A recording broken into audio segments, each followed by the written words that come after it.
Chapter 6. The Contact. The day of the departure drew near. There would be 9 of us. My father warned us that the final result of that adventure might be frustrating. Alfredo, Juan Carlos, Roberto, Juan, Henrique, Lalo, or Eduardo, Guillermo, or Mito, as we all tenderly called him, Sixto and I formed the expedition. The place chosen by the entity was situated near a small village known as Papa Leon III, a group of tourist houses along the South Pan American Highway, a few kilometers from Chilca. The location proved very convenient for the group because Juan owned a house there where Donna Maruja, his mother, spent the weekends. Quite enthusiastic about the coming adventure, we left Lima one day before the date of the encounter. First, we were going to Juan's house where we would rest a little and prepare to face an exhausting desert trip. During the day, the sands of the Peruvian coast and the sun are scorching, so since we were carrying knapsacks, it would be more convenient to travel during the evening and night when it was cooler. After a long, uncomfortable bus ride, we were warmly received by Donna Maruja, who offered us a delicious lunch. Afterwards, we checked all the details for the walk that lay ahead. The coordinates mentioned by the alleged alien indicated a group of mountains towards a region called Santo Domingo de los Aleros, 15, east of the place where we were. The journey would be tiresome and difficult because of the weight of the knapsacks and the softness of the sand in that region. Our rest was brief. A few hours after we had arrived, we prepared to leave in the freshness of the afternoon. With our knapsacks on our backs and a lot of enthusiasm, we set out. But some hours later, and with many kilometers behind us, the enthusiasm gave way to exhaustion. The heavy baggage and uneven ground tired us so much that we were forced to stop at a dry riverbed. There we rested and relaxed until we went to sleep. When we woke up, it was dawn. Still sleepy and sore because of the broken ground, we got up and continued the journey. The total gripping silence of the desert induced us to tell one another of the most incredible dreams that we had had that night. And after a few hours of conversation and questions, we reached the probable place of the encounter. It was a slope between hills in a very deserted region, typical of the Peruvian coast, where the Andes range begins stretching up to the central mountains. From that spot, one could enjoy a magnificent view of the whole valley. The journey had been so tiresome and difficult that we decided to have a rest and study the area. Up to that moment, it all seemed a pleasant adventure. There were even jokes about flying saucers, green Martians, and pink extraterrestrials, nonsense disguised to ease the tension. The possibility that something would really happen was remote, but we did not rule it out. Up to that moment, nobody had thought of anything altruistic or very serious. Our motivation was a gnawing doubt, an unquenchable curiosity, as well as the exhilarating sensation of taking part in an exciting science fiction adventure in real life. Our objective was to discover what it was all about and enjoy the camping and the walking. Anything beyond that would be a bonus. As the hours went by, the day became unbearably hot. The need to find shade and water was imminent, but it seemed very difficult. The hard, rocky ground, the strong wind, and the sand, too soft to erect a tent, eliminated any alternative for shade. We tried to anchor the tent with stones, but the wind still blew it away. Having shelter was starting to be a problem, and in the middle of the desert at the beginning of the day, it was a serious one. In the meantime, a few of us went in search of water. After walking for some time on the hot sand in temperatures of almost 40 degrees Celsius, fortunately we came to a little oasis of wild grapes protected by a grove of cactuses with fruit. Very happy with the finding, we took as many fruit as we could carry to the camp. The desert banquet we enjoyed quenched our thirst and hunger. But the wind returned doubly forceful in a sandstorm that tore the tent down. Fearful of facing the midday sun without shelter, and fearing that the sandstorm would get worse, we elected to go back to Juan's house and rearrange our plans. Knapsacks on our back, we set out on our return trip. We had walked only a few kilometers when we saw a military truck going down the valley towards the highway. We attracted their attention by waving and yelling, and so we luckily got a lift. The soldiers were practicing some survival exercises in the desert and test firing in a region many kilometers away from the highway. They asked what we were doing in the middle of the desert, and we answered we were on an excursion. Nobody in his right mind would believe we are chasing flying saucers in this place, I whispered in Juan's ear, and he answered with a grin. The arrival of the group worried Donna Maruja, who supposed that at that time we should be well settled at the foot of the mountains, waiting for the night. She approached quickly and asked if anything serious had happened. My group of adventurers could hardly carry their knapsacks. After a delicious lunch, we told her the adversities of our enterprise and stated our resolution to return there with no luggage in the evening. Our doubts had to be dispelled at any price, I thought, and so did Sixto. Recovered from our exhaustion, and after a pleasant dip in the swimming pool, we started to get ready again, this time intending to reach our objective more quickly by not carrying any weight. We all felt uneasy, and it showed in our demeanor. Sixto was nervous, and I was anxious to put an end to this annoying story. We asked Sixto to make a final communication with the extraterrestrial to learn if he was still willing to fulfill his promise. The answer was positive. He confirmed what had already been established. At 9 p.m., we should wait for the evidence that would settle everything. As the sun began to set, we hurried towards the appointed place. Now that we knew the way, had nothing to carry, and were rested, the journey was easy and quick. Nobody said a word. We were all silent. As we drew nearer, expectation and nervousness grew. When we got to the place, a little before the appointed time, the group dispersed. Each of us went in a different direction as if wanting to face this moment alone, no matter whether the result was positive or negative. Now something different and strange moved inside us. After days of anguish and tension, finally the time had come. It was a starry night with no moon, a little cold but agreeable. The wind caressed our faces lightly, while nervousness and anxiety grew within us every second. My bold companions and I gazed at the horizon where you could see the lights of the village between the mountains, and farther away the headlights of the cars on the highway. Everything was calm. Dead silence and darkness created the atmosphere. Our watches indicated 1 minute before 9. The calm of the night was torn when someone who had been watching the skies cried, "I can see a light right in front of us, coming from the sea." At a great distance over the horizon, a light similar to a star was rapidly coming towards the group. To everybody's surprise, that bright spot was approaching us quickly. It was 9 p.m. sharp. It's an airplane. A satellite balloon. Each of us hysterically tried to explain the light that came towards us. There must be a rational explanation for what is happening. I thought anxiously. As the size of the object increased, its speed decreased until it finally stopped right near us. It was the shape of a lentil, 25 to 30 meters in diameter, and had a segment in the central part where you could clearly see 6 light blue hatchways. The fuselage looked smooth, with no evidence of a door or landing gear. Its surface was covered by a slightly yellowish light that brightened all around it softly. Sometimes small blue and yellow lights flashed at the corners. Together with the brightness, the spaceship gave out heat, but it was not oppressive. We could hardly believe the sight that filled our eyes. Hovering in the air, the disk was about 15 meters above ground and 80 meters from the group.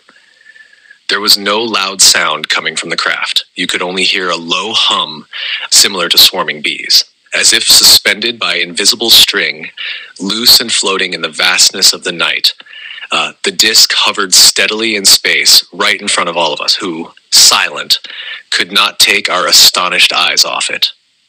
The group was frozen stiff. We all looked at the object without blinking. It took several minutes before someone could break the silence. While the group rushed towards Sixto, bombarding him with questions, I slowly and timidly approached the disk. My curiosity was stronger than my doubts and fear. I had to investigate the appearance of the spaceship and its landing gear in every detail. At that point, the group was in a state of commotion. Some were anxious to know if the crew would land. Others hysterically asked Sixto to send them back. Sixto was disturbed, confused, and could hardly think. The emotion of the encounter left him speechless. He came back to consciousness slowly. Thousands of questions formed in his mind. I wonder what will happen. Will they take us away? Then he received a mental message. We will not land this time because you can't control your emotions yet. There will be some preparation, another time and place. At that moment, the sound from the disc altered suddenly and it began to move slowly. That enormous bright mass began to turn slowly around an imaginary axis.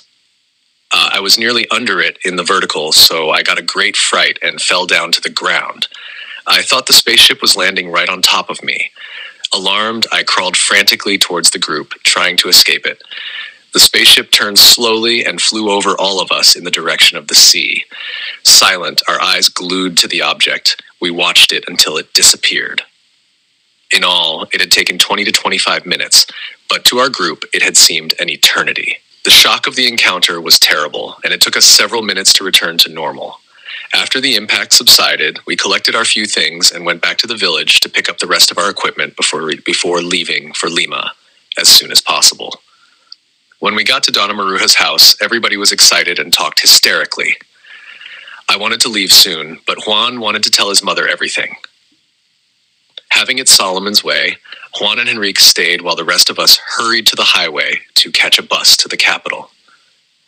During the drive, I asked Sixto 1,000 times how he felt about all we had gone through and how the communication had been established. Sixto was still disconcerted. His mind's eye was still in the desert, looking at the amazing object. It can't be that easy, I kept thinking. After our dream had come true a few hours earlier, I had only one fixed thought in my mind. This is all real. The contact exists and the communication is real. It's urgent that I tell my father everything in detail. What we have seen doesn't represent just an event out of this world, but the beginning of something incredibly important for his work in the Institute and the world. With great difficulty, but still very enthusiastic, we managed to arrive in Lima by early morning. Although very tired, we were euphoric. Upon our arrival, we went straight to the GHQ. I mean, my house. Sixto and I hurried to wake my father. Without quite understanding what was going on, and with as much patience as you can have when you are pulled out of bed in the middle of the night, Carlos told us to calm down. We were so excited that we were speaking at the same time. We both were trying to explain what we had seen a few hours before. The shock of the experience had completely upset us, and we needed to get it off our chests. Calmly, my father listened to our story and concluded that besides the exaggeration, we had probably confused a shooting star or any other natural phenomenon with a disc. I was angry and insisted that it was a disc-shaped object. Also, from below, I said that at a certain point, the group noticed moving shadows through the hatchways or windows. How could one confuse all that with a hallucination, mirage, or a natural phenomenon? A little irritated at our persistence, my father bluntly said he would think about the subject during the day and went back to bed. His attitude gave us no room for argument. We felt dejected, humiliated, treated like idiots. We could not believe nor accept that our own father himself should refuse to believe in the experience we had lived so intensely a few hours before.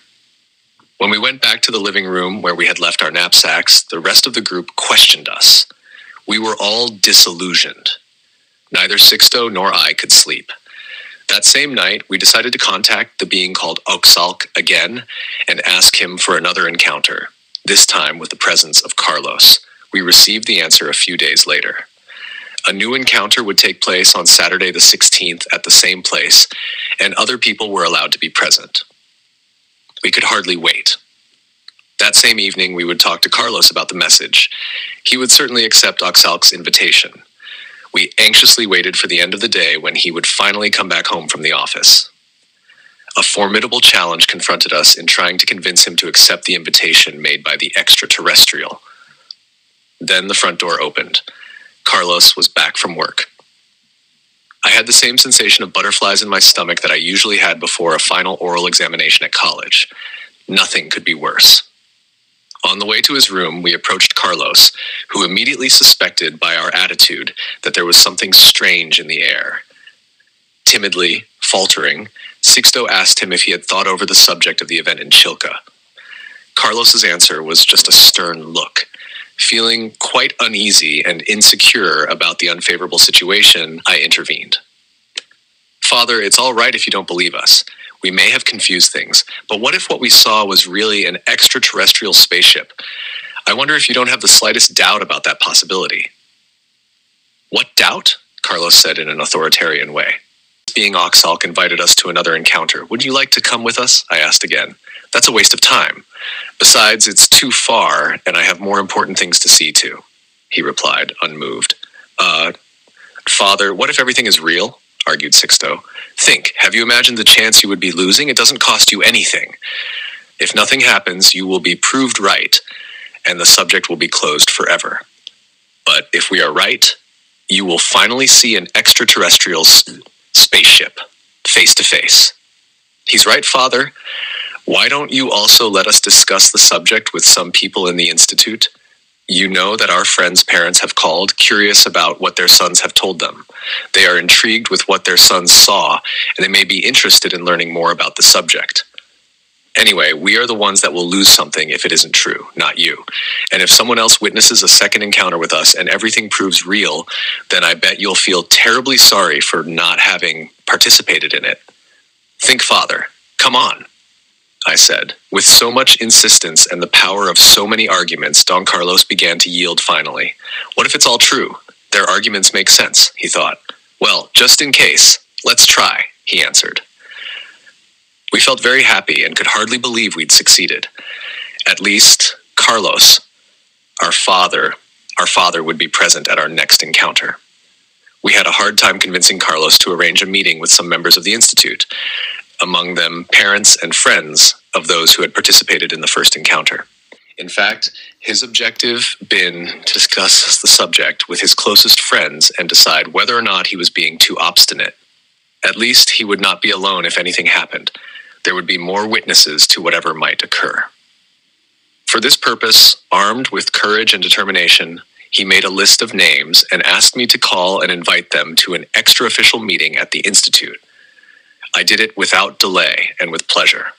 Although still in doubt as to whether or not he was doing the right thing, Carlos had decided that we deserved a chance. At least other people could listen to and judge what we had to say and help decide what should be done.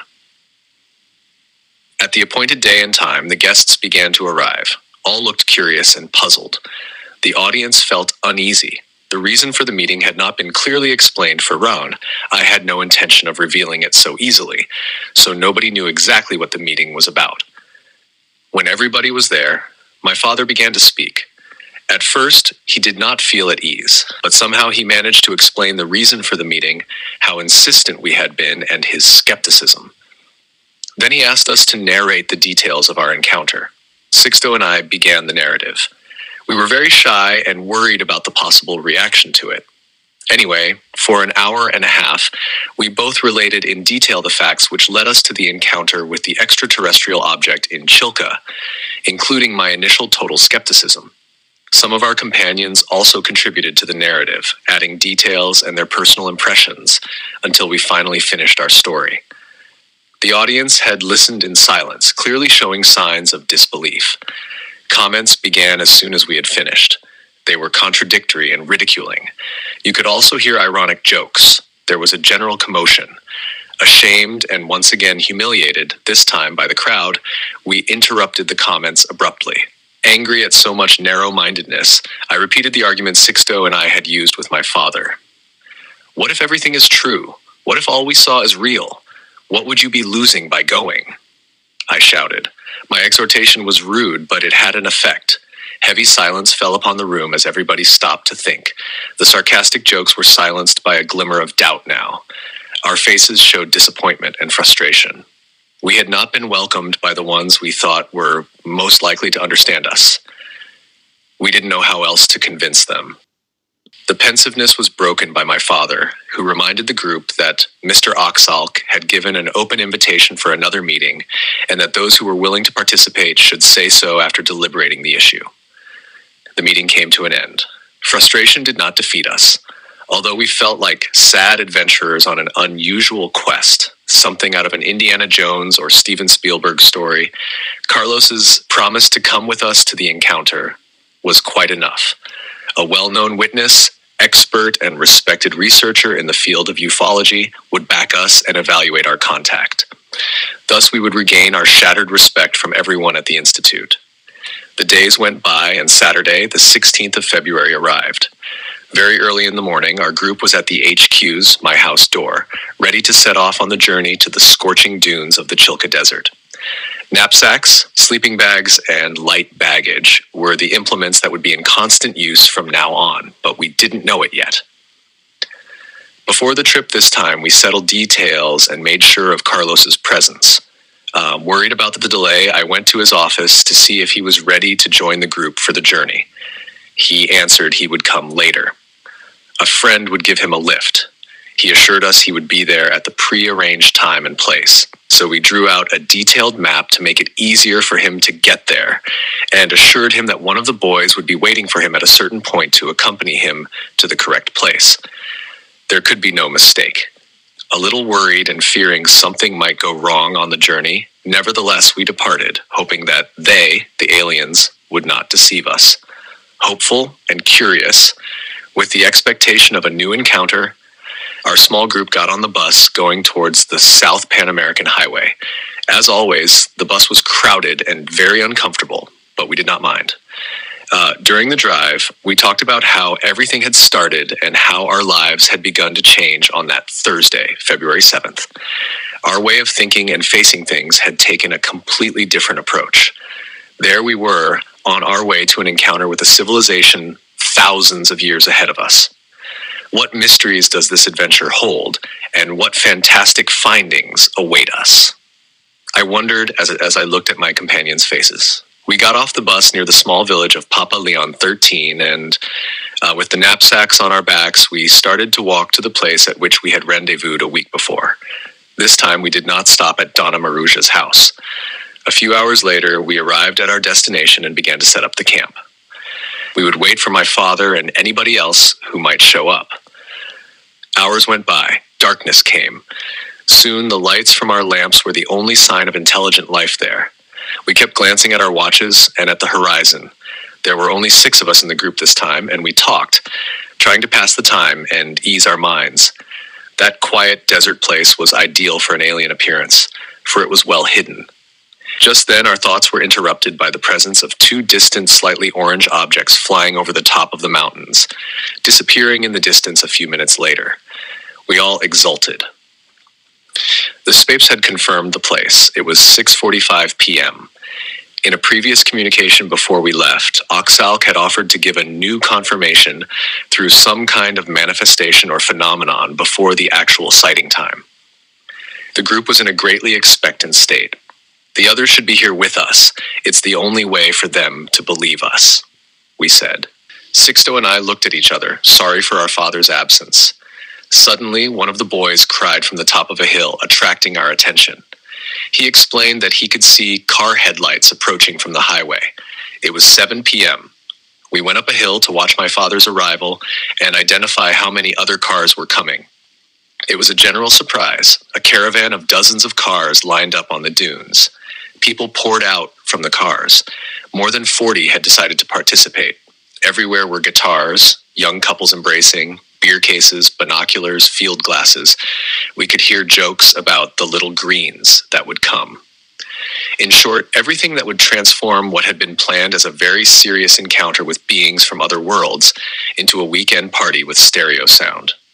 We were horrified at what we saw. It was too crazy for something that we considered so important and that required a more solemn behavior. But it was too late. The time for the encounter drew near. The group silently watched all that commotion, and a single thought struck our minds simultaneously like lightning. What if they don't come? What if nothing happens? What shall we do? What will they think of us? Sixto and I rushed to Carlos, questioning him and complaining of the attitude of his group of visitors. He said he couldn't help it. We were both very annoyed and angry about it all. My father did not seem to notice our disapproval and asked what time the encounter would occur. Sixto, visibly angry, said it would be at any moment, as we had already had the confirmation of the event. No sooner had he spoken than a shout drew our attention. Before us, from behind the mountain, slowly came an object of spectacular proportions. It was a dark-colored spaceship, about 100 to 150 meters long, cylinder-shaped. White lights that lit in sequence could be seen along the fuselage. The spaceship swayed slowly and silently. My father could hardly believe what was in front of him. He had devoted years to the investigation of this phenomenon and hoped someday to meet these beings, but he had thought that day would never come, moreover, not via his children. Everybody was dumbfounded and followed the flight of the spaceship in the sky. Isolated comments could be heard in the silence of the night. Emotion was strong. Something gripped me, tightened my chest, and silenced my voice. I was paralyzed, unable to utter any sound, just staring, stunned, at that solid cylinder floating in the air. Suddenly, one of the women present cried with trepidation. There, over the mountains, I can see 2 discs. We all turned towards that direction. In fact, 2 disc-shaped objects, 20 to 25 meters in diameter, flew over the neighboring mountains, giving off bluish light that for a few seconds changed to orange. Then the 2 objects flew apart, speeding independently towards the group that screamed hysterically. One of the ships flew towards the crowd at great speed. People ran, stumbled, and fell to the ground. Beer bottles rolled and broke. Tables and chairs turned over. Some people ran to the cars, others tried to hide. At the same time, 3 more objects were seen on the horizon, but they stayed at a long distance, making quick movements at sharp angles. And as quickly as they had appeared, they disappeared, maneuvering endlessly as they went, and the group could hardly follow their flight as far as the mountains. The 2 other spaceships reacted suddenly as if under a synchronized command, speeding towards the sea where they split up, one to the north and the other to the south. The biggest one, still in the area, came back for a last approach. It emitted a strong hum, turned round and sped southward. After the last movements of lights, there was complete silence. People were stunned and could hardly believe what they had seen. Frozen in place, we had witnessed the final maneuvers of that fantastic spaceship. Now, moved by the same impulse, the people approached our group. They looked at us, puzzled. We were responsible for an amazing extraterrestrial show, for an encounter where 2 civilizations of different origins were able to face each other consciously. Science fiction died at that moment and gave place to an absurdly different reality in all our lives. And everybody, without exception, asked, how is it possible? How can it be so easy? We did not have the answer. After all, we did not understand the mechanism that established the communication. The purpose of the encounter escaped us, and everything occurred as an avalanche of questions, experiences, and emotions we could hardly assimilate. Little by little, the people calmed down and started heading home. Puzzled at what had just happened, they could not stop commenting on the maneuvers of the objects. Still literally dizzy from the spectacular night show, my father did not notice how disappointed we were.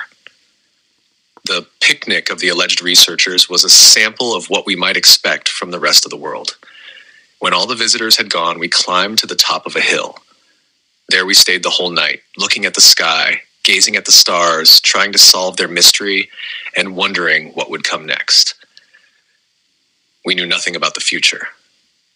We could guess nothing. In that silent desert emptiness, we meditated for hours while the stars continued on their trek in the sky and the constellations gave way to dawn. With the first rays of the sun, we left for home.